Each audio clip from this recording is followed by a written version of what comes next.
안녕하세요. 반갑습니다.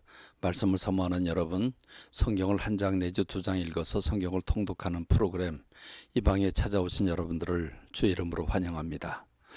사람이 이 세상을 살면서 육체를 가지고 있지만, 그래서 먹고 마시고 삶을 살아가야 되지만, 그러나 육체를 이끌어가는 것은 영이라고 하는 것, 그래서 이 영이 성령님이 인도를 받고 하나님의 뜻을 분별하고 살아갑니다. 여러분은 하나님의 뜻을 어떻게 분별하고 있으며, 여러분은 어떻게 영적인 분별을 하고 살고 있습니까? 오늘 창세기 48장을 통해서 손주를 아들로 삼는 야곱을 통해서, 또 그 손주들의 장자와 차자를 바꾸는 그런 모습을 통해서 도대체 어떻게 이런 일이 일어날 수 있을까? 야곱은 어떻게 노년이 돼서 하나님의 뜻을 그렇게 분별했을까 하는 부분들을 함께 생각해 보길 원합니다. 이제 야곱이 나이가 들었습니다. 야곱은 130살에 애굽으로 옵니다. 그래서 잃어버린 아들 야곱을 만나게 되고 17년을 더 삽니다. 그리고 147세의 세상을 떠나게 되는데, 세상을 떠나기 직전 그의 육신적인 기운이 다 쇠하여졌을 때, 그때 아마 일어난 사건이라고 여겨집니다. 이제 요셉이 아버지가 병이 들었다. 이 병이 들었다는 말은 요셉이 아버지 야곱을 병문안을 왔는데, 그 아버지 야곱이 침상에 일어날 때 힘을 주어 일어났다고 했습니다. 그러니까 이제 일어나는 것도 마땅치 않는, 일어나는 것도 힘을 줘야 되는 그런 기운이 다 소진한 그런 상태라고 보면 되겠고, 또 눈이 어두워졌습니다. 그래서 분별이 되지 않습니다. 이게 큰 손주인지 작은 손주인지 분별이 되지 않을 정도로 눈이 어두워졌습니다. 그러니까 육신적으로는 기운이 다 해가서 이제 세상을 떠나야 되는 그런 이제 마지막 질병이 들었다, 이렇게 보면 될 것 같습니다. 그래서 요셉이 아들 둘을 데리고 병문안을 아버지에게 갑니다. 그랬더니 아버지가 이런 제안을 합니다. 네 아들 두 아들이 있지.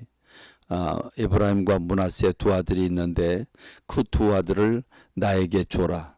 그들은 내 아들이 된다. 그 후에 나는 아들은 내 자녀가 되겠지만 이 두 아들은 내 자녀로 삼겠다라고 얘기를 합니다. 무슨 말입니까? 하나님은 이 야곱을 통해서 12아들을 낳게 하셨고, 네 부인을 통해서 12아들을 낳고, 이 12아들이 이스라엘과 나라 민족의 12뿌리가 됩니다. 12지파가 되지요. 근데 여러분, 놀랍게도 12지파가 아들의 12아들인 줄 아십니까? 아닙니다. 아들의 12아들이 아니라 그 12아들 중에서 레위는 나중에 제사장을 돕는 지파로 빠지게 되고, 그래서 성전에서 하나님께 속해서 하나님의 일을 하는 사람들로 빠지게 되고, 요셉 지파가 빠집니다. 그리고 요셉 지파가 빠지고 이 레위 지파가 빠지고 그 두 자리를 바로 요셉의 두 아들이 들어가게 되는 겁니다.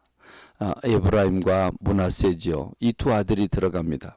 그래서 이스라엘의 12지파가 됩니다. 이 12지파가 전쟁에 나가거나 무엇을 하든지 지금 현 이스라엘에 이르기까지 이 12지파가 이렇게 자리가 잡힙니다. 그러니까 무슨 말입니까? 지금 아버지 야곱은 요셉을 장자로 여겨서, 장자가 받는 그 장자의 명분, 장자가 받는 대우를 요셉에게 해주는 겁니다. 그것도 그럴만하죠.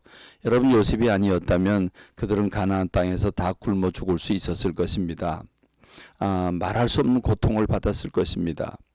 그런데 이 요셉이라고 하는 아들이 죽은 아들이었는 줄 알았는데 살아있을 뿐만 아니라 애굽의 총리 대신이 돼서 자기네 가족 식구들을 다 애굽 땅으로 불러 그 기근이 앞으로 5년이 지나야 되는데 그 기근에 그 가족을 보호하고 그리고 가족을 구원하는 일에 앞장서지 않았습니까? 그 요셉이 얼마나 기쁘고 참 고마웠겠습니까? 그래서 야곱은 요셉에게 장자가 주는 갑절의 복을 주게 되는 겁니다. 그래서 그는 장자가 되지는 못하지만 장자의 명분, 장자가 받는 대우를 받았다는 뜻입니다. 그래서 요셉이 빠지지만 요셉 대신 두 아들이 들어감으로써 야곱의 12아들 12지파의 반열 안에 들어가게 됩니다. 손주와 아들 계열이 하나가 같은 대우를 받고 있는 희한한 광경이 생기게 된 거죠. 그 다음에 두 번째는 이제 그 요셉이 두 아들을 아버지에게 소개를 하고 그래서 그 손주 두 명에게 손을 얹고 축복을 하며 기도를 합니다. 축복 기도를 하는데 그런데 눈이 어두운 아버지가 두 손주를 못 알아보고 장자의 손에 오른손을 얹어야 되는데 팔을 바꿔가면서까지 아들 그 막내 그 에브라임 손에 오른손을 얹고 그리고 장자의 손에 왼손을 얹는 겁니다. 그래서 요셉이 얘기를 하죠. 아버지 순서가 좀 바뀌었습니다. 팔을 좀 바꾸셔야 됩니다 하고 바꿔드리려고 하니까 아니다. 나도 안다. 그래 장자도 큰 민족을 이루게 되겠지만 그러나 장자는 에브라임이다. 에브라임이 그 역할을 하게 될 거다라고 얘기를 합니다. 우리는 이 모습을 보면서 비록 몸이 침상에서 일어나는 것도 힘들고 그리고 눈이 어두워서 앞도 보이지 않지만 그런데 야곱은 영적인 눈이 밝았습니다.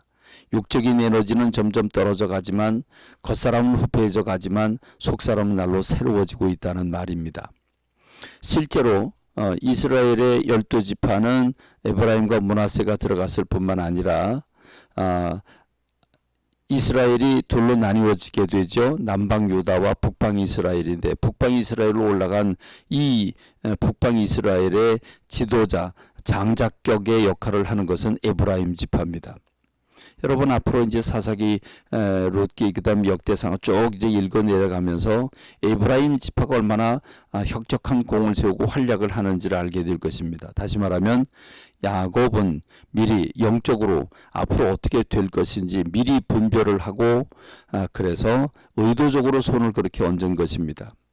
나이가 들면 고집이 세지고 말이 많아지고 그리고 자기 감정대로 행동하는 사람들이 참 많은데 근데 나이가 많을수록 영적으로 밝아지고 그 영성이 깊어지고 육체적으로는 기운이 딸리지만 영적으로 참 덕이 충만한 그런 노년이 되길 간절히 소망합니다. 오늘 저와 여러분들이 야곱과 같은 영성이 되기를 간절히 소망합니다. 감사합니다. 말씀 뵙겠습니다.